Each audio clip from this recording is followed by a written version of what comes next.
to the first video of 2023 here on the Ritual of Reading.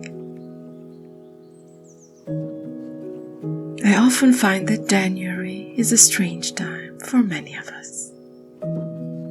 The holidays take the excitement levels so high, we're at the risk of finding the weeks that follow terribly dull. The weather doesn't help much in lifting the spirits, so we end up disappointed, tired, but under the pressure to start making life-altering changes to our everyday routine. Setting up goals is not something I'm against, but I feel that they need to come from a very personal space and not from the collective pressure that New Year's resolutions put on us. Besides, I much prefer having ideals than setting up goals. It somehow sounds more enjoyable and less like work. So I'm starting the year with small steps towards my ideals, one of which being a more mindful approach to my cup of tea.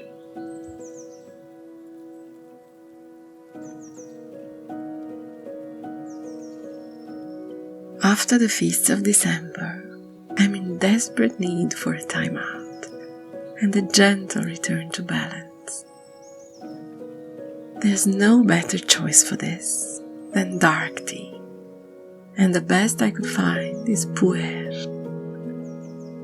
While the more well-known black tea is the oxidized version of the tea leaves, dark tea is fermented as well as oxidized, and its crown jewel comes from the Yunnan province in China, the famous pu'er. It comes in large round cakes, or smaller ones that you've already seen me use in other videos. But today's treat is a special blend made for the luxury Chinese brand Shangxia. The high levels of polyphenols and statins make pu'er tea excellent both for digestion, lowering cholesterol levels, and flushing some of the toxins we've accumulated during the holidays. If you're a regular here on the channel, you know that I enjoy discovering different teas of the world, and I take the opportunity to learn something new with each tasting. But if I'm completely honest, I have been rushing through the experience in the past few months. The rhythm of life and my priorities have made me skip some steps in my most precious rituals. So in the new year, I'm focusing on my amateur tea ceremonies as moments of mindfulness. Not simply sipping the tea while I read or work, but actually making it the priority. Engaging my olfactory sense and my taste buds in a simple gesture of adventurous discovery.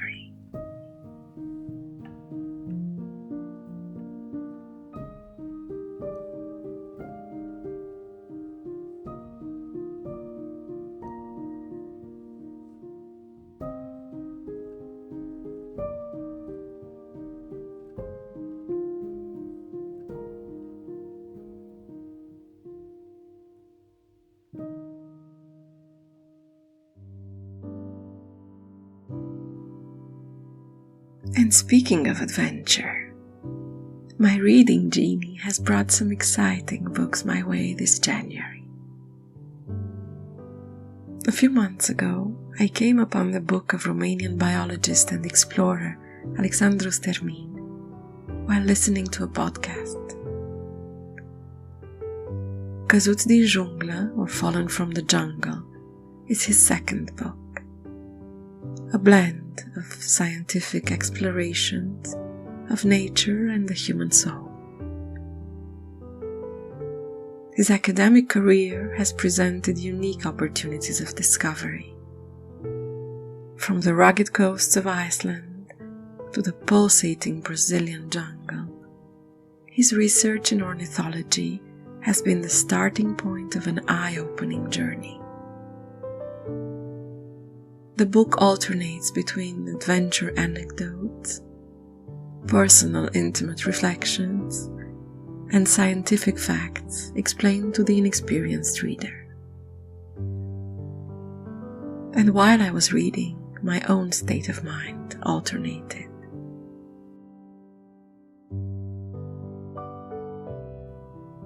I was fascinated by the science and deeply touched by the essence of thought.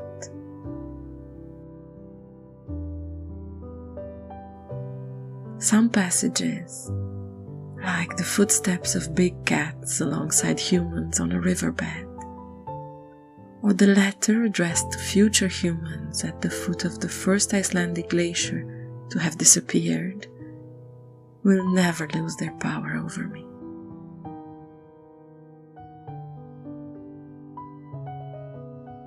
Ok is the first Icelandic glacier to lose its status as a glacier. In the next 200 years, all our glaciers are expected to follow the same path.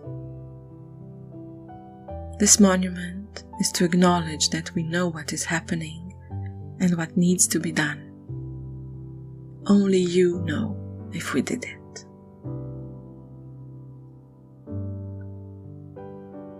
The book reads like a travel journal, a wake-up call for the state of our planet, but also an insight into our emotional human state in this time and age. I highly recommend it if you speak Romanian.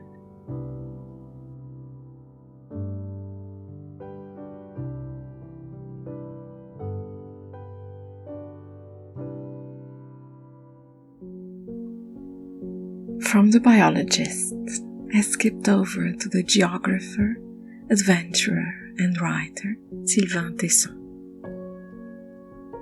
I remember all the hype around his book, La Panthère des neiges, when it first came out. And as always, the bigger the hype, the further I ran from it. Best sold book in France in 2019. It was translated into English in 2021 as The Art of Patience, Seeking the Snow Leopard in Tibet. Tesson was invited by friend and wildlife photographer Vincent Munier to go in search of one of the rarest feline species in the world, the snow leopard, in the Tibetan wilderness. Reading this has been a gift, and in a strange way, I'm glad I waited, because I felt I had the perfect state of mind for it. As you could expect, just like the previous one, this is a book with a profound ecological message. But what I didn't expect was the level of emotion and linguistic delight I found in Sylvain Tesson's writing. A passage on the herds of wild yaks.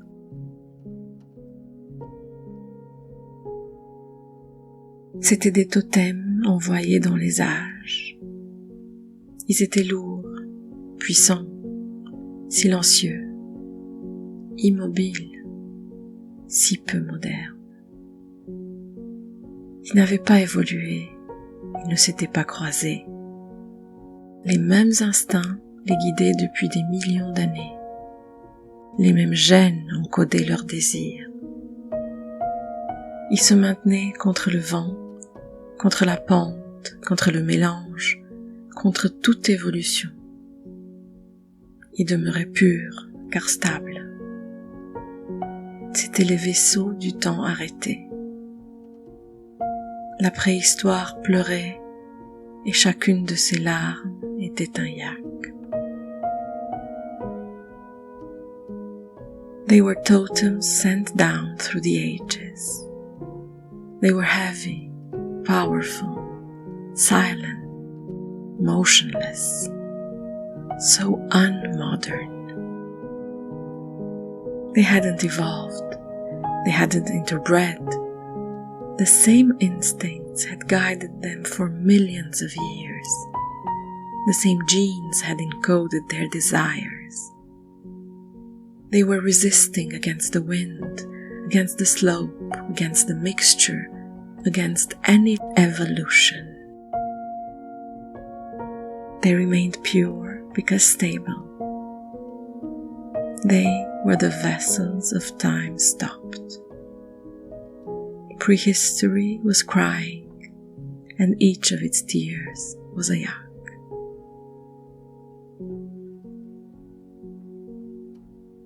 His unique blend of describing what he saw and what he felt in such extraordinary circumstances has been my unexpected gift this January. I was moved, I was mesmerized, I felt lucky to be so receptive to the words. And while I was reading, I remembered an unexpected encounter I had last year. While visiting the botanical gardens for the orchid show last February, I took a quick tour of the zoo as well.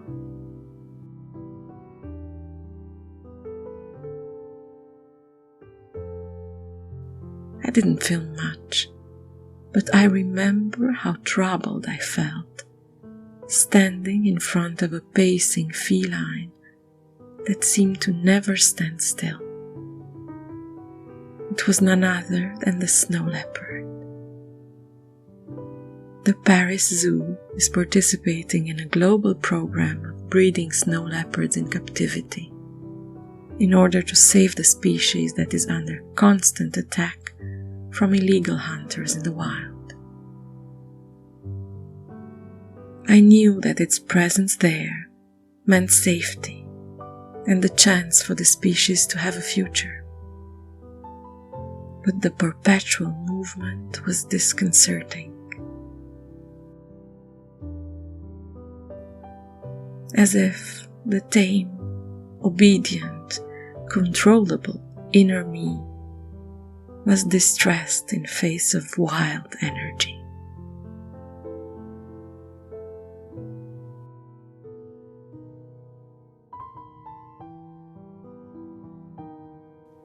There is majesty in the snow leopard. You almost feel the need to curtsy.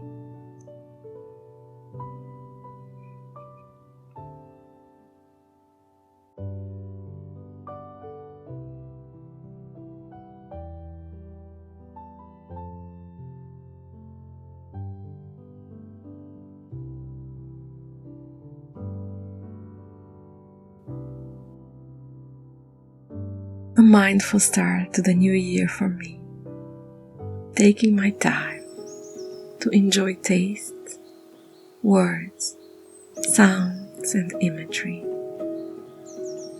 How lucky we are.